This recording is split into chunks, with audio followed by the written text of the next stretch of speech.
called Playing Less Hurt by Janet Horvath, and she's a cellist with Minnesota. I'm not sure if she's still playing with Minnesota. She studied at Indiana with Jana Starker, and that's when her problems began. But it's a wonderful educational book and tool, and it talks all about all the issues that matter to musicians and music teachers and instrumentalists, and it's a real guidepost. And so I recommend it just to put in your library and to study it a little bit. She gives hints and suggestions for all instruments, ways of minimizing the stresses involved in playing.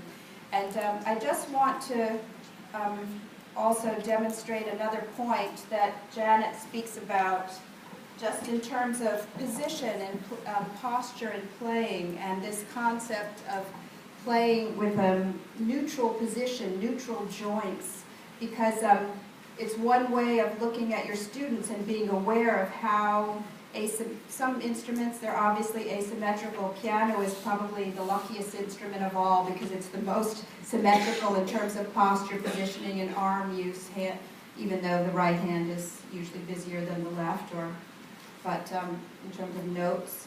But anyway, this idea of maximizing the neutral position of your joints, whether it's your neck, your shoulder, your wrists, and so just as a demonstration of that principle, as Leon said, we're the athletes of the small muscles, but the small muscles are not the muscles that are physiologically prepared to be endurance muscles. And yet, if you're playing any major work, symphonic work, what the strings have to be responsible for, we're not physiologically built for that. Our postural muscles, our leg muscles, our butt muscles, those are the strong endurance muscles, not these muscles in our hands and our fingers. So just this idea of neutral position where we want, we don't want to play the piano like this or like this. And so everybody, if you just put your arm out in this position, just flat wrist like this, and make a tight fist. Squeeze your fist and feel the strength in your hand. And so this is a neutral position for your wrist. Now go into this position and try to make a fist.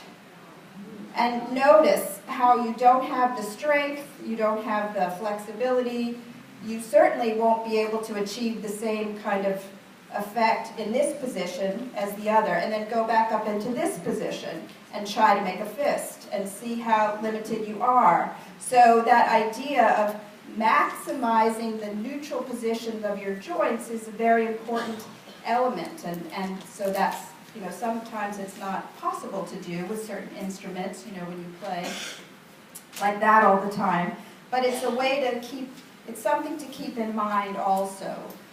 When you're looking at your students. And the other thing I'll say, and then I'll pass it on and we'll talk more, is just in general, physical exercise is so important for musicians. Just to be strong, to have a strong core, to release stress, to balance the muscles so that they're not always in the same position. In this technological age, there's a lot of compound injury, because not only are students practicing 4 or 5 hours a day, or 2 or 3, they're at their computers the rest of the time, or they're driving, or they're watching, and everything is compounding those activities, or they're carrying heavy backpacks.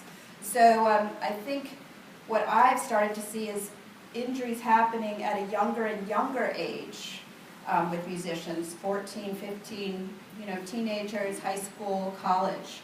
It is happening younger and younger, and if you look at gamers and what they're doing with their thumbs, so when they're not at their instrument, so that's all I'll say for now.